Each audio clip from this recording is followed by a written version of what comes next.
Welcome to the morning show. The theme for today's show is about making a difference. We will be hearing from students who made an impact, as well as events for seniors and everyone. Lots of events are coming, such as homecoming nominations, pep rallies, and so much more. Hey Jessica, where do basketball players get their uniforms? I don't know. New Jersey! Good one, Noah. Scouting has taught scouts to always help their community and make a difference. Our reporter Aaron is here to bring us more on the story.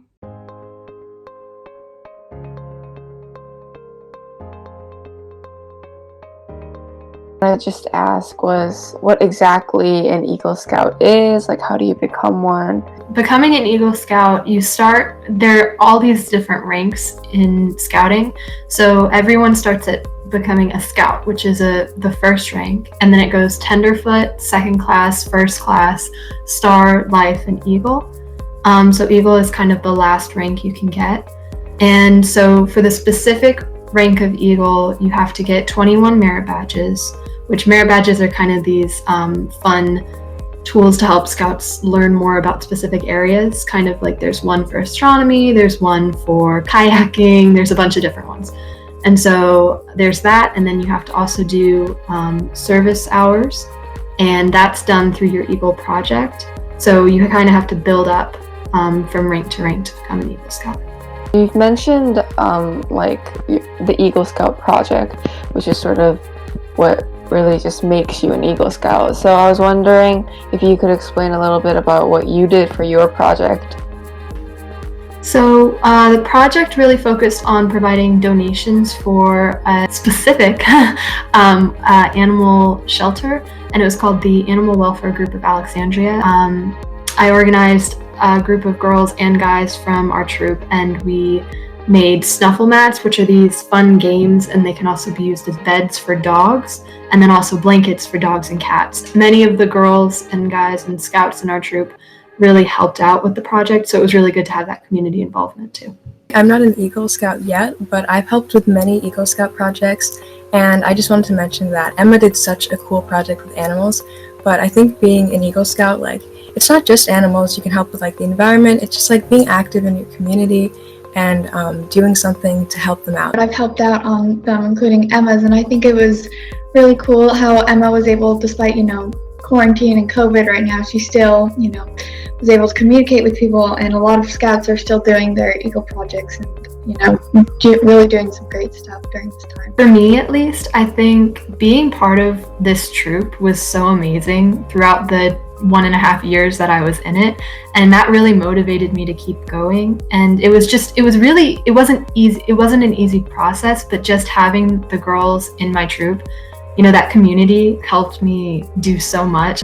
I think just being part of the BSA program and being part of that community helps so much as becoming a leader and learning more about pretty much anything. Eagle is a good goal to set in Scouts. It's something to try to bring yourself to go towards, and with your friends you can work towards it together, and you can get the ranks together, and then you can have friends to work on your Eagle projects together. So Piece of advice I think a lot of people could use is don't be afraid to take breaks. It's a process to get to Eagle Scout, and I've seen a lot of people who, including me, have worked really just hard to try and get it done as fast as possible, and you get a little burnt out, and it's not bad to take breaks.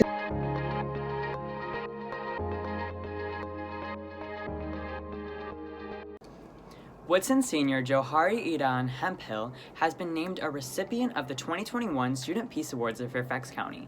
Every year, the high schools in Fairfax County are asked to select one junior or senior or a group of students whose work has promoted peace. In response to last summer's Black Lives Matter protests, Iran organized and led a runathon that raised money by obtaining pledges for each mile run. Despite the difficulties of virtual gatherings, $3,000 was raised and donated to the NAACP's Legal Defense and Educational Fund. The success of the runathon encouraged Iran and his fellow leaders to pledge service hours to continue the effort during this school year. They are currently creating resource pages to educate and promote empathy, advocacy, and peace. Way to go, Iran!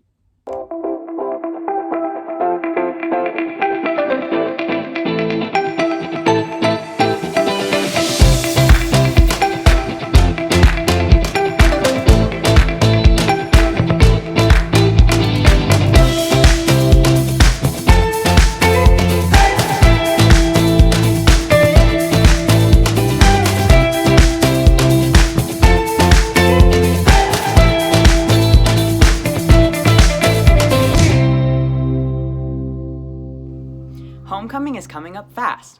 Make sure to nominate 4 people from your respective class as well as 2 teachers for the homecoming court. The deadline is tomorrow, March 12th at noon. Check your Google Classroom for more information. There will be a virtual homecoming pep rally on March 25th. There will be dances, fun activities, as well as the homecoming court ceremony. So make sure to sign up if you want to participate in the virtual pep rally. Interest form is located in Google Classroom. As part of our theme of making a difference, we have to include the Woodson Key Club. Let's hear what this club is all about. Hey Woodson, I'm Rachel. And I'm Sophie, and we are the Key Club co-presidents. Since this week's morning show is about community involvement, I'm here to talk about what Key Club's been up to help our community this year. Although the pandemic has stopped us from being able to volunteer in person this year, we have held many drives at Woodson so we could continue to help our community. Earlier this year, we held a card drive for doctors and nurses and delivered the cards to our local hospital. They were able to hang the cards in the break room so the healthcare workers could read them while they were taking a break. We also had a canned food drive for Food for Others in Fairfax where we collected over 530 pounds of food. Over the holidays, we also held a toy drive for Toys for Tots, where we received over 200 toys. These drives have been very successful, even though school is virtual, and we really appreciate everyone who's able to donate to help our community during this difficult time. Unfortunately, we weren't able to have our biannual blood drive this year. But on a typical year, you would see nearly 200 students, faculty, and parents donate blood. We love the blood drive because it saves so many lives in our community, and we hope that next year we can continue to do it.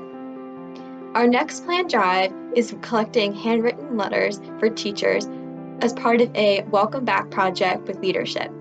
If you want to be a part of our future projects or this teacher appreciation project, please come to our meetings every other Wednesday. Leadership students are writing letters to nursing home elders in hopes to help them feel less isolated during COVID. Find out how you can be a part of this awesome project. Hey Cavs, how long has it been since you've seen your grandparents? As you all know, this pandemic has forced us all to isolate one another for almost a year. This also means that a lot of our grandparents have not been able to see their family members and feel the love as often as they did before. That's why I'm encouraging you all to write a handwritten letter to an elder. Take some time out of your day. Sit down and write to your elders. Tell them a little about yourself, maybe a joke or a riddle, but just let them know that they are loved.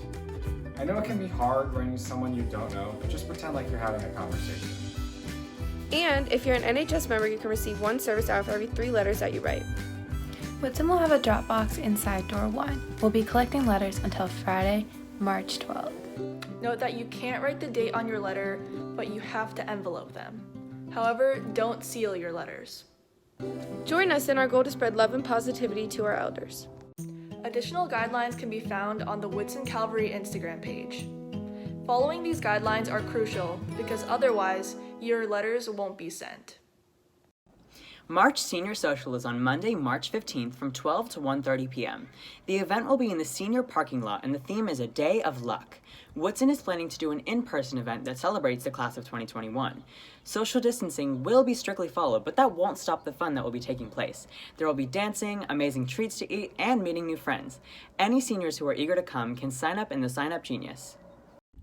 Now that school is slowly but surely starting to open up, student parking is something for y'all to think about. Applications for parking permits must be submitted by March 29th. If you have any questions, contact Mr. Verbal. The application is linked in the slides on CAV Kiosk. Just as school is starting to open up, fairs are also coming up soon. The virtual teen job fair is on March 13th and March 20th. Students can learn about internships, volunteering opportunities, resume building workshops, and summer employment. Check CAV Kiosk for more info. Hey Noah, did you know the College and Career Center now has a virtual site?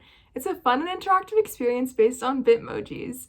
Not only can students explore the graphics that the College and Career Center created, they can learn about the upcoming college fairs like the College Board Big Future Fair that is on from 5 p.m. to 9 p.m. on March 11th.